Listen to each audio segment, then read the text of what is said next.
Hey guys, welcome to our channel. பேசுகிறது நானே, கேட்குறது நீங்கள். கொஞ்ச நாளுக்கு முன்னாடி நான் சந்தோஷமாக இருந்தேன். அப்போ என் கூட எல்லோரும் இருந்தாங்க. என்கிட்ட காசு இருந்தது. அப்போ எல்லோரும் என் கூட இருந்தாங்க.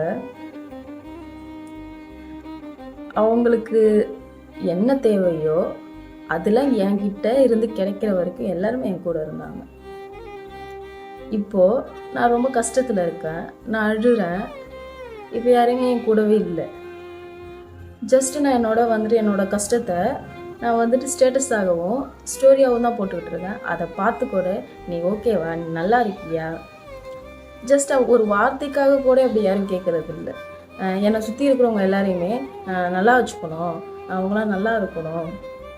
அவங்க ஏதோ ஒரு கஷ்டத்தில் உடஞ்சி போய் உட்காந்துருந்தாலுமே கடவுள்கிட்ட போயிட்டு எனக்காக எதுவுமே கேட்டதில்லை. பட் அவங்களுக்காக நான் கேட்குற ஒரு விஷயம் தான் கடவுள்கிட்ட.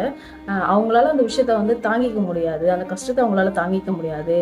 அந்த கஷ்டத்தை எல்லாத்தையும் என்கிட்ட கொடுத்துரு, என்னோட சந்தோஷத்தை கூட அவங்க கொஞ்சமாக இருந்தால் கூட அந்த சந்தோஷத்தை அவங்கள்ட்ட கொடுத்துரு அப்படின்னு மட்டும்தான் வேண்டியிருக்கேன். இப்போ தான் நான் எல்லாத்தையுமே ரியலைஸ் பண்ணுறேன். நமக்காக இங்கே யாருமே இருக்க போகிறதில்ல.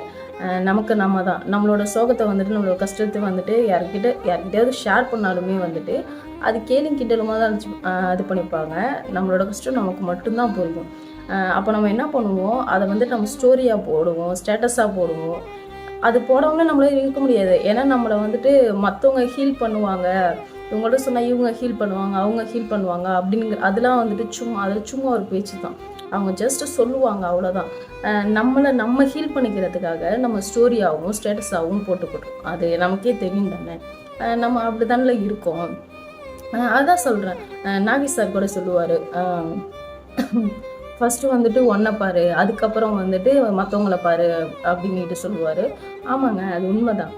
ஃபஸ்ட்டு நம்ம கேர் பண்ணிக்கணும். ஃபஸ்ட்டு நம்ம யாருக்காகவும் நம்ம ஏன் வாழணும், நமக்காக நம்ம வாழணும்.